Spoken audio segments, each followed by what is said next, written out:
Hey kids, it's Rob. You might know me. While I'm currently wallowing in sadness over the lack of new Thumb Wars, I figured I would hijack the start of this week's KOV. KOV? Kids of Victory? Oh, Knights of Vader. Oh, that was a mistake on my part. Anyway, take a moment of respite to free yourself from the inundation of Baby Yoda and use your Disney Plus access to play a truly glorious film, Pixel Perfect. Not only should you watch it once, but you should let it play continuously as you go about your daily and nightly activities. Crank the volume, jam out to the zettabytes, and write a letter to your congressperson regarding how much the world loves and needs Pixel Perfect. And if you're wondering, infatuation with Roscoe and Loretta Modern is certainly a communicable disease, so sneeze on your friends. What do you mean that's not going to play well? 1, 2, 3, 4. In this podcast, you will hear Knights of Vader. Knights of Vader includes, but is not limited to, talk of Star Wars, not ray guns. We can't truly prepare for the jump that follows this song, but hey, we gave it a try. So here's the Knights of Vader. Crystal Fox reports they are divided. Prequel, sequel, hate and love they fight. I know that we are just musicians hired, and their time is up, so here's the Knights of Vader. Yes, I bet you have. McClunky. A big thank you to An Inspiriority Complex for providing our theme song. It is December 1st, 2019. My name is Zach Weber. Before we get into this week's episode, I just want to have a brief announcement about Knights of Vader t-shirts. If you're interested in a Knights of Vader t-shirt, we have all sorts of designs. We have the Remember Alderaan, Vader and Friends, Past Meets Present, some of our logos from over the years. If you're interested in that, check the show notes. And you too will be able to own a Knights of Vader t-shirt, perfect for a Rise of Skywalker opening night showing. As of now, the t-shirts are $20 each. That includes shipping, but that we're running a quote-unquote promotion that will be only offering them for $20 each until the Rise of Skywalker comes out. And then beginning in the new year, 2020, we'll be raising the price to $22, including shipping. So if you want to get a cool looking t-shirt that you're guaranteed to be the only person in your most likely state that will have one, buy a Knights of Vader t-shirt today. Do not hesitate. And with that being said, moving on to the titular topic. You guessed it, folks, book review time. But maybe I was able to trick a couple of more of you into listening to this because I'm not putting the words book in the title. See, I'm going to try to trick you. You're going to hear this going, aha, he got me. Now I'm forced to listen to the whole thing. But in all seriousness, though, I want to thank everybody who does listen to the book review episodes because the download show, most of you don't. And to the dozen of you who appreciate them, I thank you for putting up with me and my stream of consciousness nonsense. But by the title of this week's episode, I am going to be talking about Star Wars Resistance Reborn by Rebecca Roanhorse. There's not really much to spoil in this book, so I don't think there's a spoiler warning unless you want to read the book yourself. So I'm just going to be willy-nilly. I don't think there's anything in this that's going to be like, oh my God, I can't believe this happened. But for those of you who want to read this yourselves, I don't know, again, don't listen to this or just, I don't know why you clicked on it then, but hey, here we are. First, I'll give my initial thoughts. I enjoyed this book. It's by no means a must-read book of the new canon, though. It's a fun, very, very brisk story. There's a lot going on, but it's paced very, very fast. Like at one point, I was like 100 pages into this book, and I'm like, oh my God, like I kind of like read it in the span of like an hour. It's one of those books that just kind of flew by. Even Galaxy of Fear didn't go this quick, and most of those books are only like 100 pages long, give or take. But yeah, this is a rather light book. There's not a lot to it in the sense of Star Wars lore. There's no there's not a lot of major stuff going on, even though there is a lot of. It's funny. As I was preparing for this episode, I was kind of having a hard time how I wanted to tackle this book because it's weird that when they were, I think it was at Star Wars Celebration. Or is that like Comic-Con, one of the book panels for Del Rey Publishing, they were talking about this book and they were kind of selling it as like, oh, the must-read book before you see The Rise of Skywalker. If you don't see The Rise of Skywalker, if you don't read Resistance Reborn before The Rise of Skywalker, you're really missing out. And I'm like, oh, because ever since Rogue One and the book that came before that, Catalyst, I'm like, oh, okay, because for those of you who don't know, Catalyst was one of those books that I have no idea I don't know how you would understand the character of Director Krennic without reading Catalyst, because in the movie he's just a guy. He's a guy that's full of himself, and it's not really explained at all why he's full of himself. He's just there for no other reason than we need a villain, shoehorn him into the plot.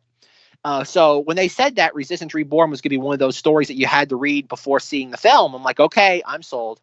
So reading this, I was kind of waiting for that like giant moment, or just like a giant just like narrative push to be like, oh, I get it. This is why this is so important.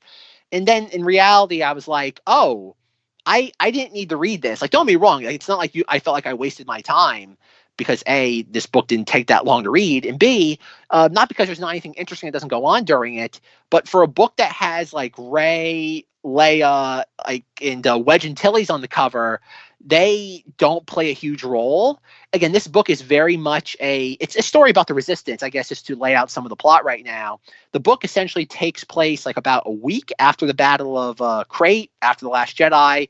From Star Wars Explains videos on this, and I'll link them in the show notes. He did a fantastic job both in his review and his 30 like facts pulled from the book. This book essentially takes place right after I think the Charles Soule comic that was like the immediate aftermath of The Last Jedi. So they're doing a pretty good job of building continuity going into The Rise of Skywalker. But the basic plot of it is that the Resistance is on the run. They really have no like place to like set up a base. They don't even have kind of like a Hoth or anything like that.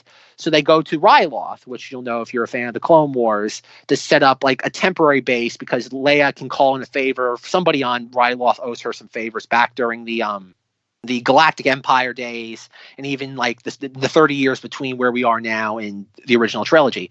So we go there, they set up a temporary base, and I guess kind of the best way maybe to go through this book is kind of character by character, and I'll start off with the characters on the cover of the book, which are Rey, Poe, Finn, Leia, and Wedge Antilles.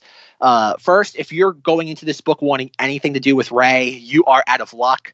Rey pretty much has no role in this. She's mentioned in a few chapters as kind of being there, and she's very angsty. She's very on edge, and that's kind of the furthest extent we get of her as a character, or not even as a character, her involvement with the story at all.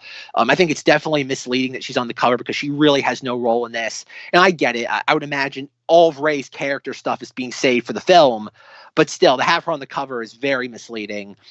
Even Leia and Finn. Finn shows up more toward the last third of the book. This book is pretty much a story that's broken down into thirds. There's kind of like the first third is build up.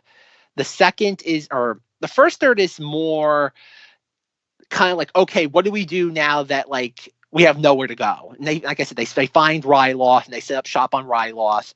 The second act of the book is essentially, okay, now that we're set up, what do we do? How do we start to rebuild this?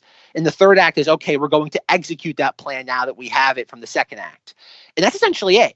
But going back to the characters, Finn really doesn't show up until that last third act in any sort of meaningful way. He's there for the whole story, but like he's just kind of like his name's sprinkled in every once in a while. Same for like Rose, Lieutenant Connix. Leia has a bigger part of the first act of the story, but after that she's kind of just there. I think it's interesting. I don't know how much of the episode 9 script or story Rebecca Roanhorse was given prior to writing this, because how they're setting up Leia is almost, and this is me more inferring, Leia's almost like terminally ill from the events of The Last Jedi. Apparently what she did, Space Mary Poppins, kind of took its toll on her. They throw like lines of dialogue in there like, oh, like Leia's never going to give up. Leia's never going to sit there. She always has to fight. Her fire's never going to burn out. But they make a very big point of like, okay, Leia is tired. She's really kind of like on her last breath. She can't be doing this forever. It's only a matter of time until she gives out. And I don't have a problem with that though, but I think that's very interesting. That's how they're positioning her going into The Rise of Skywalker, considering that I don't think we have a lot of Leia content going into this that's so focused on her as she is in this book. And like I said, she's there for the whole story, but really the first act is hers to kind of work with. If anything, this whole book is more or less a Poe Dameron story. And I think one thing I do gotta give this book a lot of credit for, along with Rebecca Roanhorse. I know when I review a bunch of other books, and my favorite example being Phasma, when you read the Phasma book and you kind of compare her to how she's portrayed in the movies and the comics, you can tell that it's different people writing the character. In this, all the characters are streamlined. Everything, whether it be Leia, Poe, Finn, Rose, every single one of them you believe is a continuation of how we saw them previously. And I think that really is hats off to Rebecca Roanhorse, because it's not just our main cinematic heroes that are focused on here. We have a ton of the like ancillary characters, and we have a ton of the secondary and tertiary characters that get a nice spotlight on them. Characters that you'd never think would show up again and be so prominent in a Star Wars story, especially one being billed as the must-read story before you go into Episode 9. We get Wedge Antilles, we get Nora Wexley from the Aftermath trilogy, we get Shriv and Zay Versio from Star Wars Battlefront 2. You get a bunch of these characters, and there's even characters from the comics that I wasn't even aware of, like a Sora Linda, who was apparently in the Poe Dameron comic. And you get, of course, other characters like Snap, Wexley, Temin, if you remember him from the Aftermath trilogy, Jessica Pava. You get some really nice character moments like that, and even some new ones sprinkled in. Like even at one point, kind of like the biggest reveal of this book, and I have a hard time calling it a spoiler, but it kind of felt like a spoiler, is General Rieekan from Empire Strikes Back shows up to help Leia. And first I'm like, yeah, that's neat. I never expected to see him back. And two, I'm like, wouldn't he be dead by now? But hey, who am I to judge? Luke and Obi-Wan died, look like horrible, horrible old men in their like late 50s. And General Rieekan looked like a man in his late 50s back in the 80s, or back during the Empire Strikes Back's continuity timeline. So I don't know how he's still kicking in this time, but hey, hats off to him. He must moisturize. But no, that was kind of the biggest thing with this book, is that all these characters are kind of thrown in from all different like, oh God, media, whether it be the TV shows, the movies, the comics, the games. And you believe that they're the same character. They don't feel forced. They all feel like, oh, this is the continuation of the characters based on even the briefest of moments they had. Like Zay Versio, who's the daughter of Iden Versio, she's in the game for like maybe 5 minutes. Yet like, oh, I believe this is the further stories of Zay Versio. And I'm like, that's great. I love that. I love it when it feels like we're fleshing out the universe. We're not just getting punched in the face with nostalgia. And I love that. I thought that was great. That's probably this book's greatest triumph, is that it's able to flesh out the tertiary characters so well. And even Shriv, like Shriv's one of my favorite characters of like the non-movies. He's a Duros that helped the rebellion during the events of Star Wars Battlefront. And he's fun. He's a fantastic character, and I love him in this. He has some great character development and growth, and it's like, wow, I never expected that from this book. And I get it. Like, obviously, moments like that are at the cost of having Rey and Leia focused. But really, if I had my druthers, the cover art wouldn't have Leia or Rey. It would have like Shriv, Zay Versio, Nora Wexley, Snap Wexley, all these other kind of characters that really, they might not be on the cover, but they really are given their fair shake in this. And that's, if you love any of this, like kind of like, again, the tertiary characters from the non-movies, you're going to love this book. But getting to the overall plot of it, what it is, like I said, the first act is that they have to figure out where to go. They find out they can stage their base. There's not much of a base to stage on Ryloth for the first act. The second act is then coming up with a plan in order to get some ships to help the Resistance, because at this point, they practically have no ships. And by the third act is essentially they have to go to Corellia to steal a bunch of ships. And I guess too, I forgot to mention this, is the third act is like a three-way plot between it's a three-way plot in the sense of like what's going on, because they're all going on different missions to do things. But the three-way plot, two of the plots take place on Corellia, where on the dichotomy on Corellia's plots are Poe and Finn are at a party trying to win a list that has a bunch of First Order like POWs. And the second part of Corellia is Wedge Antilles and Nora Wexley trying to steal a bunch of ships. And that plot is a lot of fun because we do have an antagonist in this. We have a First Order bad guy. He doesn't really cross into the main plot of Resistance Reborn as a story much, but it kind of shows you how kind of evil the First Order is, and how most people who are working for the First Order are only doing it because they don't have any choice. They kind of like the First Order shows up to your planet, kind of puts a gun to your back and says, work with us or else. And a lot of people are being kind of like forced into that life. And the moment the Resistance shows up, they're like, okay, I'll go with you guys. You guys have it all figured out. And that's kind of, I would imagine, what the the Resistance is going to be in episode 9, if we're supposed to glean anything meaningful from Resistance Reborn, is that it's not going to be hard for the Resistance to really boost its numbers, because a lot of people who work for the First Order or who were quote unquote drafted into service never wanted to. And the moment they're able to walk away, they will. And that's the vibe I'm getting, though. But no, the Corellia stuff is a lot of fun. Like I said, I'm not going to get into the specifics of that, but it's a very pulpy Star Wars story. You're really going to like that part. The last third really is Star Wars with a capital SW. It's a lot of fun. And that's what this book is. This book is not going to enhance your understanding of the Star Wars universe like Master and Apprentice did, but it's a really fun Star Wars story that you can like read in the weekend. And the second part of the third act that doesn't involve Corellia, but again, a nice little tie into other Star Wars media that isn't the movies. It involves Shriv and Zay Versio going to Braca, the scrapper planet from Jedi Fallen Order, where they have to go basically steal a bunch of New Republic ships that the First Order are trying to destroy. And that part of the book is very brief. It's only maybe about like 20 to 30 pages. It's a lot of fun seeing a planet that's wholly brand new to Star Wars get such a highlight in episode 9 related media.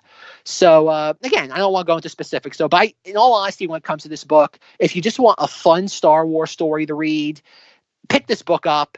I have a hard time recommending you buy it because it's, again, to spend like $20, $25 on this, whether you do it through an audio book or through a physical copy or a digital copy, you will breeze through this in like, God, I would say in like a Sunday afternoon. So to spend $20 on about a couple hours of entertainment kind of feels like a little bit of a rip. Again, as always, I got my copy from my local library. If your local library has a copy of this, I would definitely request it. And I have to say, even if you don't read it until after episode 9 is out, I still think you'll have a lot of fun with it because there really is a lot of fun moments centered on the characters. I would imagine this book has done a better job of focusing on the characters than probably episode 9 will, because it just doesn't have that baggage of having to explain things like what's Rey up to, what's her conflict with Kylo Ren. No mention of Kylo Ren or anything like that. The First Order is here in the story, but it's pretty much more of a rank and file perspective on the First Order. No mention of him at all. Well, okay, he is mentioned, but I think in the first chapter when Rey and Leia are talking to each other, and then that's it. He's never mentioned again. And yeah, that's it though. It's a fun book. Read it if you have some spare time on a weekend afternoon. And it's not going to cost you a fortune. And I guess I should say as a disclaimer is that when I originally was looking at my local library for this, they first had the audiobook, like with all like 10 to 20 CDs available. And I'm like, oh, if I want to get this out before the movie comes out, I probably should do that because they didn't put the book up until like a week or two after it already had come out. So I got the audiobook from the library, and I genuinely couldn't stand it. Maybe that's just my own personal taste. I hate audiobooks. I know a lot of people like that sort of thing, but I think I listened to the first CD, which was about an hour long, and I had to turn it off. And I'm like, no, I'd rather not have the episode out and just read the book when it eventually comes out, because the audiobook made me want to pull my hair out. I was losing my mind. I thought it was just like, again, nothing against the narrator though, but it seemed like every single voice he did was like he had no differentiation in his voice. Every character sounded the same. So it'd be like Leia, like Leia's talking, and Leia feels this, and then Poe's talking, and it's this. And it's like the exact same voice for every character. The narrator didn't try to, in my opinion, I don't think tried at all to throw their voice even slightly, depending on which characters they were doing.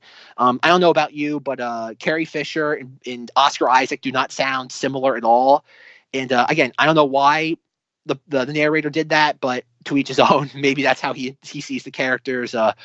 More to him if that's how he feels. So once again, folks, Resistance Reborn was a fun little book. Check it out. If you have any affinity for the non-movie characters, whether that be comics, books, video games, TV shows, check it out. It's a lot of fun. A wholehearted recommendation. So concludes this episode of the Knights of Vader, a Star Wars podcast. Check out our Facebook group, type in Knights of Vader in the Facebook, and chances are you'll find it. Find us on Instagram at KOV Podcast. shoot us an email, kovpodcast@gmail.com. If you like what you hear, please rate, review, and subscribe to us on iTunes or whatever podcasting platform you're currently listening to us on. Thank you to An Insperiority Complex for providing our theme song. Check out the show notes to hear more from them. If you're interested in a Knights of Vader t-shirt, make sure to check out knightsofvader.podbean.com or just check the show notes of this episode where there'll be a link waiting for you right there. Keep in mind that if you are interested in a Knights of Vader t-shirt, they do take about 2 weeks to get to you, sometimes sooner depending on how fast the place we order them from gets to your order. But if you do want one of these bad boys for The Rise of Skywalker, make sure to order it ASAP because at this point, The Rise of Skywalker is only 2 weeks away. For questions, comments, concerns, or snide remarks, contact me, Zack, on Twitter @Cinemoddities. You can also hear me talk movies on the Cinemoddities podcast, where we'll be delving into our new series, December Plus, where Rob and I will be highlighting all sorts of Disney films that aren't available on Disney Plus, despite the fact that they told you that everything would be on there, because that's what Disney does, folks. They lie to you to get your money. As long as the check clears, they don't care what they have to say to get your money. So this week, we will be talking about Waking Sleeping Beauty, which is the only film in December Plus, which is on Disney Plus, because it is a whole context episode basically explaining to you or explaining to the audience how Disney operates. It's a film that takes place during the Michael Eisner, Jeffrey Katzenberg era, essentially a 90-minute film revolving around the Disney Renaissance of animation. So if you're inclined about Disney or how the company works, I think it's a must-listen-to episode if you're a fan of any of my entertainment ramblings on this podcast. So make sure to check it out. Waking Sleeping Beauty on Cinemoddities.